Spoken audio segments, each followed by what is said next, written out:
The question is dash serves as the guide for overall business and represents the end point of planning। तो अगर हम बात करें and point of planning की, तो जो हमारा ऑब्जेक्टिव होता है ना, ये हमारा प्लानिंग का एंड पॉइंट होता है। ठीक है, ये आप जो ऑब्जेक्टिव होता है ये पूरे ओवरऑल बिजनेस को गाइड करता है, राइट। अगर हम बात करें ऑब्जेक्टिव की, तो ऑब्जेक्टिव्स ना तो आपके सिंगल यूज प्लान है, ना ही ये स्टैंडिंग प्लान है। ठीक है, ऑब्जेक्टिव्स बेसिकली वो एंड्स हैं जो कोई भी मैनेजमेंट जो है अचीव करना चाहता है या जहां पे पहुंचना चाहता है एक स्पेसिफाइड टाइम पीरियड में, राइट। तो ऑब्जेक्टिव क्या होते हैं, वो हमारे डिजायर्ड फ्यूचर पोजीशंस होते हैं जहां पे एक मैनेजमेंट, एक ऑर्गेनाइजेशन जो है वो पहुंचना चाहता है। ये आपके प्लानिंग का एंड पॉइंट होता है, वो एंड रिजल्ट जहां पे, वो डेस्टिनेशन जहां पे हमें पहुंचना होता है।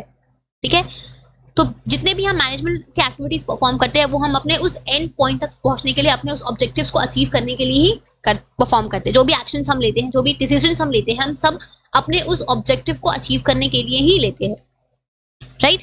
तो ये जो बेसिकली ये जो आपके ऑब्जेक्टिव्स होते हैं, ये इनको टॉप लेवल मैनेजमेंट फ्रेम करती है, बनाती है।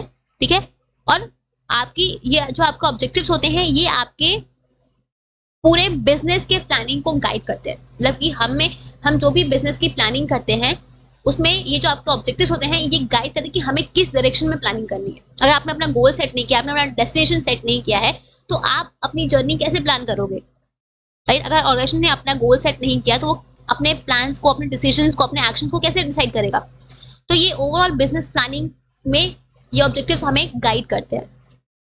ठीक है, तो ये जो ऑब्जेक्टिव्स होने चाहिए they should be specific in terms.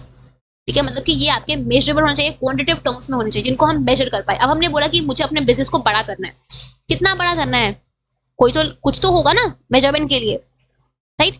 तो हमें हमेशा अपने ऑब्जेक्टिव्स को स्पेसिफिक और मेजरेबल रखना है। ठीक है, मैंने बोला कि मुझे अपने बिजनेस के सेल्स को 10% इंक्रीज करना है, तो ये डेफिनेट है कि मुझे इतना, ये काम है, ये मेरा target is a measurable objective. मुझे पता है कि मुझे इतना काम इतना करना है, मुझे ये अचीव करना है, मुझे अपने सेल्स को 10% बढ़ाना है। तो आपके ऑब्जेक्टिव्स हमेशा स्पेसिफिक होने चाहिए टर्म्स में और मेजरेबल होने चाहिए। ठीक है, तो ये है आपका option number 2, that is objectives will be your correct answer. ठीक है।